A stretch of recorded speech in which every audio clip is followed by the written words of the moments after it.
सबसे पहले मैं मुबारकबाद हम सबके और आपके मार्गदर्शक के रूप में सैयद पीर गुलाम हुसैन जिलानी साहब को मुबारकबाद देता हूँ कि आपने जो कदम उठा रखा है वो इतना बड़ा कदम है कि मैं रास्ते में हाजी मूसे खान साहब को कह रहा था कि जिस तरह से आजादी से पहले सर सैयद अहमद साहब ने अलीगढ़ मुस्लिम यूनिवर्सिटी के लिए जो कदम उठाया, उसी तरह सरहद के लिए जिस तरह बापू साहब काम कर रहे हैं, तो वो सरहद के सर सैयद अहमद हैं। मैं आज इस प्रोग्राम के मेहमान के रूप में हमारे बुजुर्ग और हमारी शान पूर्व मंत्री आमीन साहब, इस सरहद के बड़े नाम के रूप में हाजी अब्दुल हादी साहब के बेटे और मेरे बड़े भाई अब्दुल गफूर साहब, जिला परिषद के सदस्य के रूप में अलमदीन भाई, नवाज दरस जी, हाजी मूसे खान साहब, रशीद साहब, सरपंच साहब, मेरे साथ जुनून से पधारे मौलाना वाहिद साहब, मौलाना अरशद साहब, और एक ऐसी शख्सियत भी मेरे साथ आई है तो देश में आरएस, आईपीएस, आईएएस और आरपीएस की बच्चों को तैयारी कराते हैं। बड़े शिक्षाविद है आमीन साहब अजमेर से, और हमारे बाड़मेर के डीएमओ आमीन साहब। और आज का मंच तो बड़ा खुश नसीब है कि तीन आमीन एक मंच पर है। तो मैं तमाम मंच पर मौजूद आइमा हजरात का, हमारे तमाम बुजुर्गों का, यहाँ पधारे सभी हमारे बुजुर्गों का, बच्चों का, बेटियों का, बहनों का इस्तकबाल करता हूँ, स्वागत करता हूँ। मैंने पीर साहब से टाइम मांगा कि 2 मिनट का टाइम मुझे सुन के फिर चले जाएंगे आप।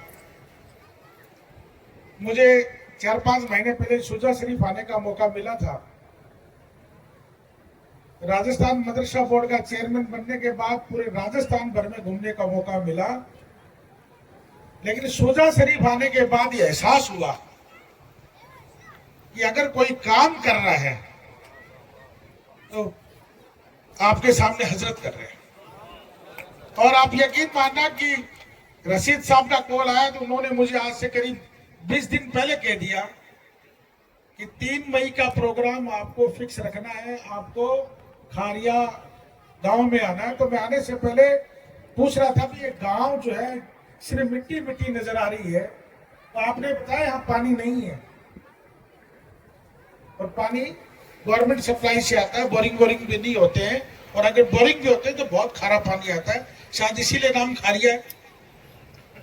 तो उस गांव में एक इतनी शानदार बिल्डिंग बनाना और ये आने वाली उम्मत के लिए एक निशानियां छोड़ के जाना, ये अपने आप में बहुत बड़ा काम है।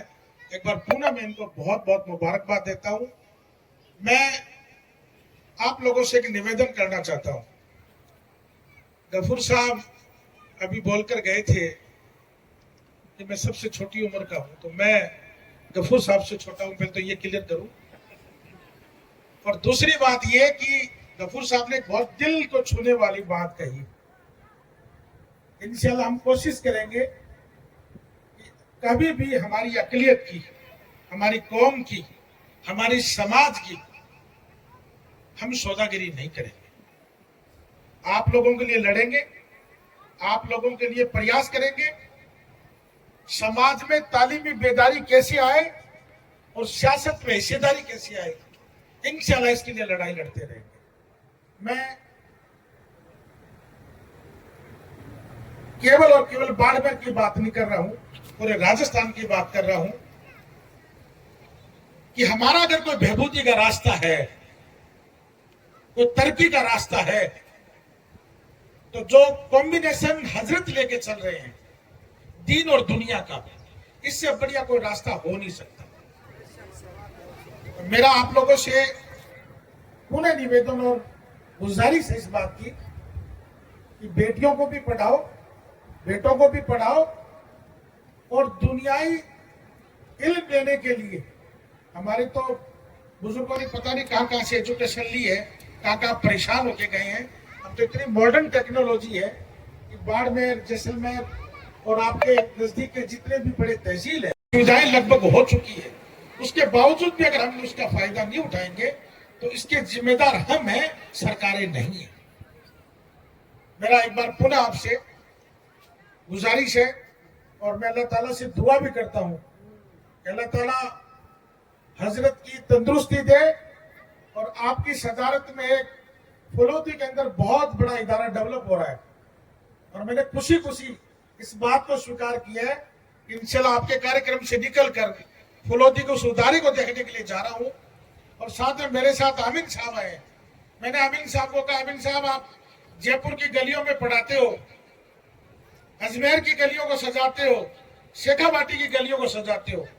मेरे निवेदन से एक बार हजरत के पास बैठो, इस शर्त से हर बार 10 IAS और IPS बन के जाने चाहिए। ये कोशिश आप लोग करो तो इंशाल्लाह आमिन साहब मेरे साथ हैं और पूरी टीम के साथ ये मेहनत करेंगे। और आने वाले वक्त में इंशाल्लाह मुझे उम्मीद है कि हम लोग पहले कहते थे, मेरी बात से कोई नाराज मत होना, कि भैया किसी का ट्रांसफर करना तो बाड़मेर कर दो। तो मैं आज जब सर्किट हाउस बाड़मेर था तो मेरे शेखावाटी का एक बच्चा वहां